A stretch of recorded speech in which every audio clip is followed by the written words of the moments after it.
kamu bisa siapa ini? Indonesia mengangkut, kamu bisa ngaji apa enggak sih? Cebong gitu. Alhamdulillah. Bisa. Alif, ba, ta, ta, ha, ko, bisa. Wah, ini nggak bilangnya begini. Oh salah. Digoreng sama cebong. Moga ikat. Alif, ba, ta, sa, ha. Singkat. Ini ya,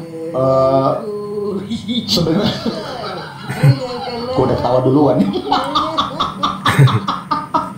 Pokoknya kalau urusan sama kadrun lucu. Mulai.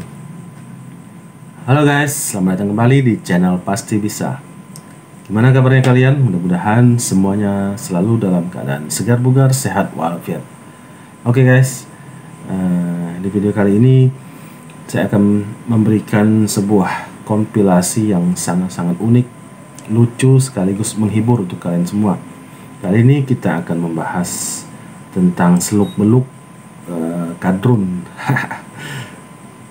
Apa itu kadrun, maknanya apa, ciri-cirinya gimana, dan juga nanti diisi video ini diisi dengan beberapa kompilasi dari para kardunes se-Indonesia.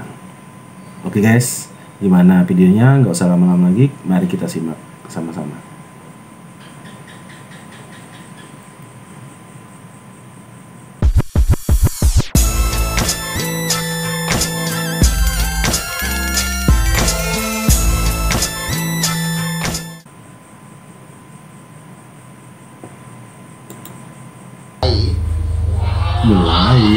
Mulai muncul. Aku khawatir lali ya. Wes angel. Kami bangga dan membanggakan Gus Nur ini, insya Allah bagian inna awliya Allah la khawfun Aulia. Kalau Jawa Tengah sekaligus Indonesia tidak ada ustaz seperti Gus Nur. Indonesia sudah dimusibahkan oleh Allah, dilenyapkan oleh Allah.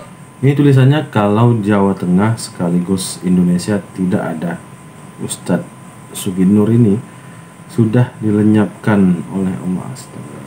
Ini ngaji aja nggak bisa, alif bata aja nggak bisa.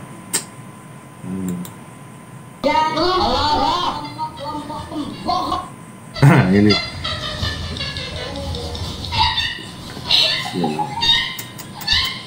ini nih mulanya sendiri nih.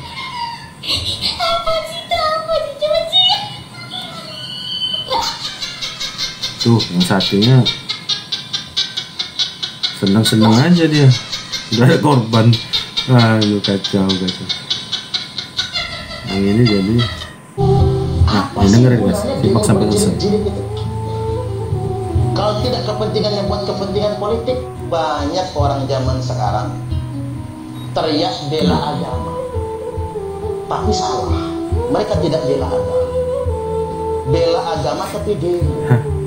Kalau mau ikut ajaran Islam betul, kalau mau tahu Pak, demo itu haram. Demo itu haram, apalagi demo anarki.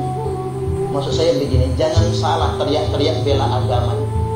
Bela agama bentuknya nggak kayak begitu. Ada orang yang teriak pakai jubah agama, dia mengatakan jihad agama, tapi perbuatannya merusak. Allah Subhanahu wa kira-kira siapa itu guys? Ala innahum humul mufsiduna walakin la yash'urun. Ketahuilah, mereka teriak membela agama, mereka teriak berbuat kebaikan, mereka berteriak untuk berjihad, padahal sebenarnya mereka sedang berbuat kerusakan. Hanya saja mereka tidak segera menyadari. Ini fakta. Ingat, tidak ada warga negara kelas 1. Betul nggak kira-kira? Benar. Di Indonesia ini nggak ada yang kebal hukum. Jenderal, bintang 2 loh, masuk penjara nggak ada yang kebal hukum. Teddy Minahasa, bintang 2 nggak ada yang kebal hukum. Begitupun nggak boleh ada yang merasa menjadi warga agama kelas 1. Ingin saya buat pernyataan hari ini, tidak boleh ada satupun yang mengajarkan menjadi warga agama kelas 1. Seakan-akan dia punya superioritas dalam agama, yang lain di bawah mereka semua. Kalau ada yang mengajarkan dengan alasan nasab, dengan alasan apapun, seolah-olah menjadi warga agama kelas 1, apa bedanya antum semua dengan Belanda yang menjajah? Itu feodalisme, itu penjajahan sebetulnya. Nggak boleh. Nggak ada warga agama kelas 1 dan tidak ada warga negara kelas 1. Tidak ada satupun yang kebal hukum. Benar banget guys. Belakangan ini kan kita melihat fenomena ada para ulama-ulama, oknum ulama itu seolah-olah merasa istimewa gitu karena garis keturunan. Nah itu sebenarnya itu sistem feodalisme, sistem perbudakan di zaman Belanda. Kita jangan sampai termakan propaganda ataupun ikut-ikutan menjadi budaknya. Rugi banget, walaupun siapapun dia, nggak ada hubungannya keturunan dengan feodalisme. Itu parah banget itu guys. Nggak usah mau lah ngikut-ngikut oknum-oknum kayak gitu. Coba kita lihat. Kata Nabi, kalau dia mencuri aku potong tangan. Fatimah aja seandainya pun dipotong. dia mencuri. Nah ini Yang pertama, menjadikan agama sebagai dalih. Kemudian mudah tersulut emosinya. Kemudian mewujudkan emosi dalam tindakan yang kasar, misalkan menggeruduk orang, persekusi dan lain sebagainya. Kemudian mudah termakan hoaks, khususnya kalau hoaks itu terkait dengan politik dan agama. Kemudian membela yang seiman walaupun salah. Persis banget. Kemudian diajarkan dan mengajarkan kebencian kepada orang-orang yang dianggap berbeda. Kemudian mendemonstrasikan simbol-simbol keagamaan mereka, tetapi tidak mendemonstrasikan perilaku keberagaman mereka. Jadi misalkan pakai sorban tapi buang sampah sembarangan, atau pakai jilbab tapi pembalut dijadiin bendera, itu hal-hal yang semacam itu. Kemudian mudah melabeli lawannya kafir, zindik, munafik, PKI, nah itu di video saya sebelumnya itu ada dan lain sebagainya. Jadi semuanya ditunjuk-tunjuk gitu ya, sesuai kemauan ciri-ciri mereka. kadrun. Kemudian menggeneralisir kelompoknya. Jadi kalau kelompoknya dituduh, misalkan mereka bilang kalian menuduh umat Islam, padahal itu kelompok mereka sendiri yang dituduh, yang dihujat, tapi mereka bilangnya kalian menghujat umat Islam gitu. Nah, mengeneralisir seperti itu. Kemudian menganggap kebenaran ada pada pihak tertentu saja. Jadi satu pihak benar sepenuhnya, pihak yang lain salah sepenuhnya. Kemudian mengabaikan kesalehan sosial, mengabaikan sains, mengabaikan teknologi, sehingga mereka cenderung untuk tertinggal di bidang itu. Dan kemudian poin yang ke-12 adalah ngeles dengan menyalahkan pihak lain. Jadi kalau ada pihak mereka yang dituduh, terus mereka biasanya langsung ngeles dengan mengatakan itu orang koruptor dibiarkan, dan sebagainya dan sebagainya.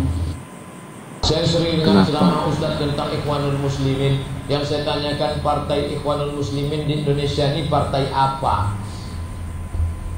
Nah, dengar sendiri guys. Yang mengatakan berafiliasi, mengambil buku-buku dari Said Qutb, mengambil buku-buku dari Hasan Al-Banna, memakai metode-metode halaqah liqah yang dibuat oleh Imam Syahid Hasan Al-Banna. Prinsip besarnya Singapura atau Abu Somad.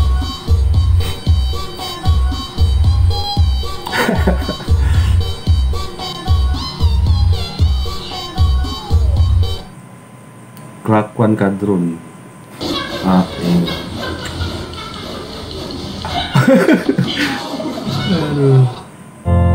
selanjutnya Mbak Acung silakan. Kita juga bingung ya, kenapa utang negara di era Pak Jokowi itu begitu tinggi. Ini sebenarnya utang negara itu buat apa ya? Iya, Ibu silakan ditanggapi. Sebagian dari utang itu digunakan untuk melanjutkan ratusan proyek mangkrak yang ditinggalkan oleh Bapak SBY, Bapak Mangkrak. Nah, mental tuh. Data-data kebangkitan PKI. Pak Gatot kan dengerin nih guys, penting banget. Ia memiliki data tentang hal itu. Tidak mungkin seorang Panglima TNI asal bicara soal bagaimana gerakan-gerakan ini ada secara nyata di masyarakat gitu. Pak Gatot, bagaimana Anda menjelaskan bahwa ada indikasi yang kuat dan ini bukan sekedar paranoia atau isapan jempol? Ya, tadi saya sampaikan bahwa peristiwa G30 PKI itu rangkaiannya bukan hanya TNI saja, tapi umat Islam dan tokoh-tokoh agama, khususnya NU bahkan dan sebagainya menjadi korban yang cukup banyak itu di berbagai daerah.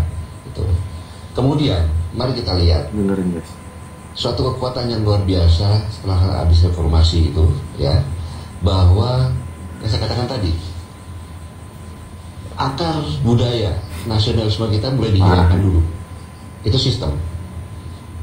Seperti pendidikan bahasa Indonesia, agama, civics, dan budi pekerti yang tadinya merupakan pelajaran pokok yang apabila mendapat nilai merah kita tidak bisa naik kelas, itu dihilangkan. Dengarin ujungnya. Yang kedua, sampai selesai. Sejarah tentang pemberontakan G30 PKI itu dihilangkan. Kalau bukan kekuatan besar itu, apa tujuannya?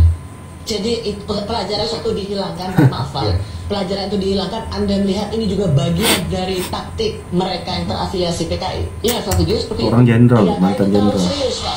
Tidakkah itu terlalu Pikirannya begitu sempit. itu kan ada rangkaiannya. Kemudian ada tuntutan untuk pencabutan TAP MPRS nomor 2 tahun 66. Datanya berdasarkan persepsi dia sendiri, Siapa bayangin. lagi kalau bukan PKI itu? Kemudian penghapusan sejarah pemberontakan PKI, siapa lagi kalau bukan PKI? Kemudian lagi tentang pemberhentian pemutaran film yang selama ini, siapa yang minta itu kalau bukan PKI? Pak Gatot, apa yang Bapak baru katakan ini sangat serius dan punya implikasi yang serius. Karena mereka yang mencoba untuk mencabut TAP MPRS itu adalah PKI. Mereka yang ingin mengganti kurikulum pelajaran di bangku-bangku sekolah. Bukan pelajaran kurikulum lah ya. Yang mengganti mata pelajaran. Mata pelajaran sejarah itu yang menghapuskan. Itu adalah PKI. Kalau bukan kekuatan PKI apa lagi? Apa nasionalisme yang akan kan tidak dong? Logikanya sempit Apa banget. tanggapan Anda, Bung Usman? Nah, lihat dengerin tanggapan lu. Logika itu terlalu lompat-lompat dan menyederhanakan masalah. Kalau kita lihat, sebenarnya ada dua hal ya. Yang pertama tentang film G30S PKI itu yang disebut sebagai pengkhianatan. Yang kedua tentang paham dari komunisme atau paham Marxisme itu sendiri. Untuk yang pertama, film ini sebenarnya tidak benar kalau diputar selama Orde Baru, itu baru diproduksi tahun 81 ya, sampai ke tahun 98. Di era tahun 98 ke 99, era pemerintahan Pak Habibie, seniornya Pak Gatot ini yaitu Pak Yunus Yosfiah, ketika itu adalah Menteri Penerangan, ya, Letnan Jenderal ketika itu, ia yang mengumumkan bahwa film itu dihapuskan dari kewajiban untuk diputar setiap tahun. Jadi kalau dikatakan yang meminta penghentian film itu adalah PKI, siapa lagi kalau bukan mereka? Keliru. Justru dari dalam tubuh pemerintahan Habibie ketika itu memang mau meninjau ulang. Yang kedua adalah Menteri Pendidikan ketika itu Pak Juwono Sudarsono di era pemerintahan Habibie yang melakukan peninjauan ulang melalui satu tim khusus untuk memeriksa seluruh sejarah-sejarah di buku sejarah sekolah yang dianggap mengandung muatan sejarah yang tidak benar. Dengerin tuh. Apakah Pak Juwono adalah PKI? Bukan. Orang terdidik, profesor. Pak Yunus Yosfiah PKI? Bukan. Jenderal Angkatan Darat. Jadi logika semacam itu menurut saya membangun satu insinuasi yang negatif tanpa ada dasar fakta yang jelas. Satu. Yang kedua, di era pemerintahan Gus Dur, usaha untuk menghapuskan atau mencabut TAP MPRS yang melarang Marxisme-Leninisme itu datang dari seorang presiden mantan ketua PBNU yang bertahun-tahun memimpin organisasi terbesar di Islam. Saya orang NU, saya orang kampung, tapi ayah saya kiai. Itu Gus Dur yang mengajukan untuk penghapusan TAP MPR karena dianggap menjadi dasar bagi diskriminasi terhadap begitu banyak orang yang tidak salah, tapi dianggap salah. Gus Dur bukan PKI. Gus Dur anak kiai. Gus Dur sendiri adalah kiai. Jadi keliru kalau kemudian membangun logika lompat-lompat seolah-olah yang meminta penghapusan TAP MPRS itu pasti PKI. Itu keliru fatal. Tidak membodohi masyarakat kita. Tuh, diam aja dia. Nah, dengerin lagi.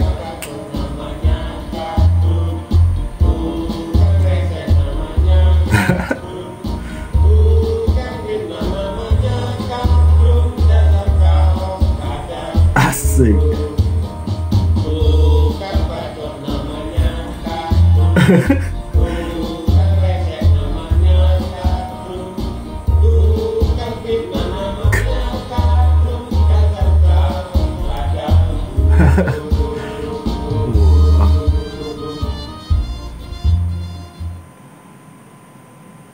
Anda mengagungkan tagline perubahan itu gitu loh. Nah, sementara Anies sudah berkeliling lebih dari setengah wilayah Indonesia, kita nggak mendengar ide perubahan itu. benar banget ini.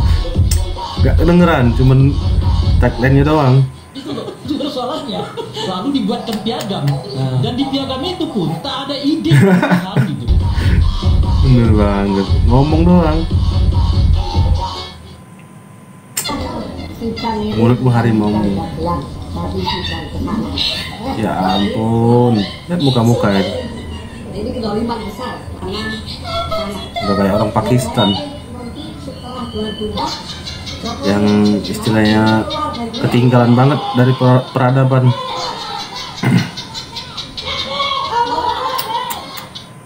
Nih bos, alat transportasi kadrun, jadi gak perlu itu namanya pesawat, kereta cepat, LRT, MRT, mobil, motor.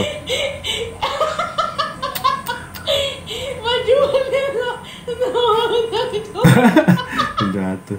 Setuju Bu, dukungan Anies semakin tak terbendung. Terima kasih Ibu udah pilih Anies.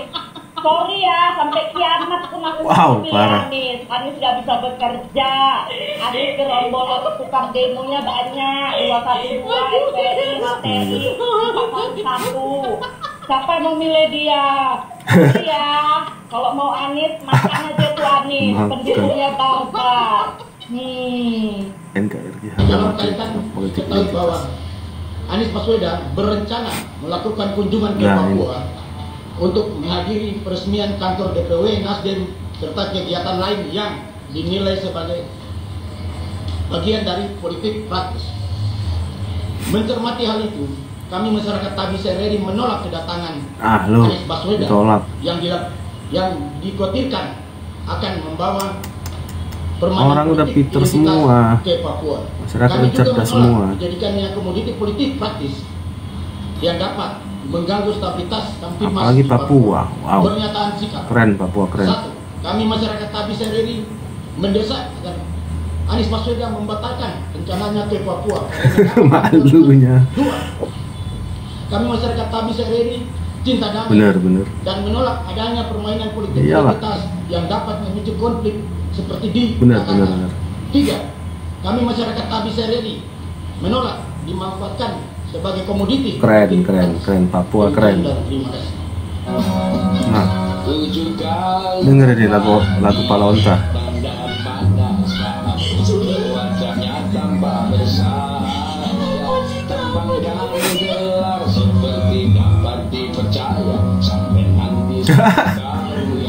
Ya, pembohong tak dapat bekerja. Sana tak pembohong cap kepala onta. Bermain kata, wah keren lagi. Janji-janji tak terbukti, semakin tinggi bikin geli. Astaga, ngaco semua. Aduh. Nah guys, tadi sudah kalian saksikan bersama-sama tentang apa itu dan seluk-beluk kadrun tadi. Gimana menurut kalian guys? Tadi di awal kita sudah melihat salah satu ustadz kebanggaan kadrun, yaitu Sugi Nur, yang ternyata gak bisa ngaji guys. Bayangin bayangin ustadz kebanggaan, pujaan hati para kadrun, ternyata alif bata saja nggak hafal. Bayangin, wow. Tadi juga kita sudah sempat mendengar ataupun melihat videonya yang menyatakan kalau di Jawa Tengah sekaligus Indonesia tidak ada ustadz seperti Sugi Nur ini, sudah Allah lenyapkan Indonesia. Wow, parah. Bayangin sampai segitunya. Padahal ngaji alif bata aja nggak bisa, sudah dianggap kayak wali aja guys. Tadi juga kita sudah sempat lihat video dari Ustadz Suparman Abdul Karim. Nah ini bagus banget guys, bener banget. Di Indonesia ini nggak ada yang namanya orang kebal hukum. Jadi para kadrun itu sering memfitnah teman-teman Pak Jokowi ataupun di sekeliling Pak Jokowi itu kebal hukum. Padahal yang namanya orang bersalah itu tetap bersalah, nggak ada istilahnya orang kebal hukum. Di Indonesia ini bukan yang punyanya bukan sekedar rombongan Pak Jokowi guys, ini yang harus mereka tahu. Indonesia ini ada ribuan, ratusan, mungkin ribuan lah yang bekerja, dan mereka tuh nggak semuanya suka pada Pak Jokowi. Jadi kalau misalkan ada yang salah, sudah pasti mereka protes dan mencari celah. Nah, tadi juga kita sudah lihat dari ceramah Ustadz ini bahwa jangan ada lagi identitas agama kelas 1 orang dalam bernegara ini. Belakangan ini banyak sekali fenomena yang terjadi seperti itu guys, mentang-mentang garis keturunan atau nasabnya spesial lah, dianggap spesial, jadi mereka merasa lebih di atas dan dari masyarakat lainnya dan wajib diagungkan, wajib dihormati serta dipuji-puji lah. Itu sekarang lagi heboh gitu, heboh seperti itu, oknum-oknum yang merasa dirinya spesial dan mereka mendoktrin orang lain untuk menghormatinya secara berlebihan. Itu nggak bener guys, nggak boleh. Itu sama aja kita kembali ke sistem feodalisme ataupun sistem perbudakan di zaman Belanda. Wah, ngeri kalau sudah kayak gitu. Makanya kalau ada melihat oknum seperti itu, tinggalin, ngapain, nggak perlu kita jadi budak mereka. Kita ini adalah jiwa-jiwa yang merdeka. Kalaupun mau bertuhan ya sudah, sendiri-sendiri bertuhan kita sama Tuhan kita masing-masing. Gak ada istilah ngikut-ngikut orang sampai segitunya. Kalau mau cari guru, carilah guru yang benar. Carilah guru yang benar-benar istilahnya memanusiakan manusia. Jangan cari oknum-oknum yang merasa penting, merasa hebat karena bernasab spesial dan lain-lain. Tadi juga kita sudah lihat ciri-ciri kadrun yang dijabarkan atau diungkap oleh guru gembul. Wah, ini masuk semua guys, dari nomor 1 sampai nomor 12. Kebetulan ini ada 12 ciri. Itu persis sama semua di para pecinta Anies Baswedan.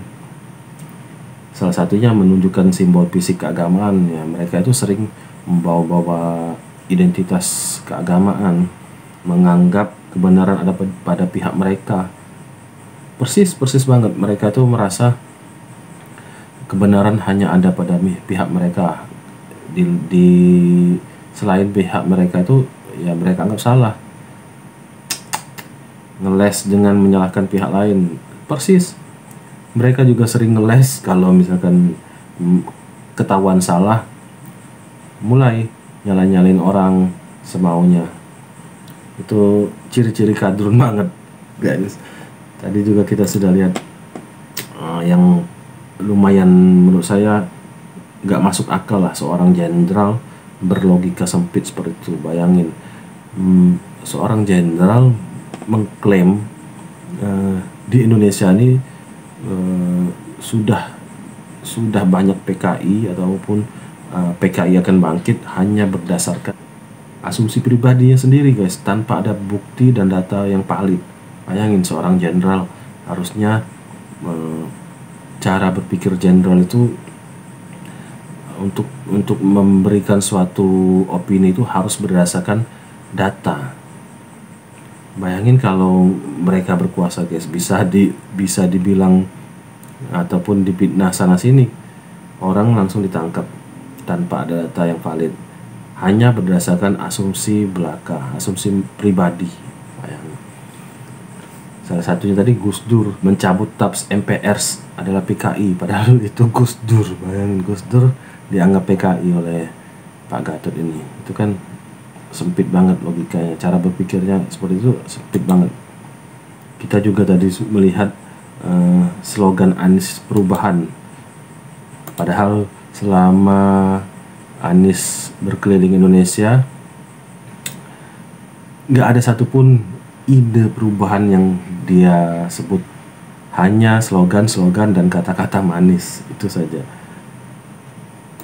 parah itu guys. Tadi juga kita lihat masyarakat Papua yang sangat-sangat cerdas dengan menolak Anies untuk datang ke Papua sana, karena mereka sudah tahu Anies itu adalah bapak identitas. Nah guys, itu tadi komentar saya dan ulasan saya mengenai video ini. Kalau teman-teman ada yang mau berkomentar juga mengenai video ini, silahkan tulis di kolom komentar. Saya ucapkan baik-baik terima kasih guys buat kalian yang sudah subscribe channel ini, dan buat yang belum silahkan klik subscribe sekarang juga, karena subscribe itu gratis. Dan semoga yang sudah subscribe diberikan rezeki yang melimpah, amin. Oke guys, sampai di sini dulu. Mudah-mudahan bisa berjumpa kembali di video selanjutnya. Salam NKRI.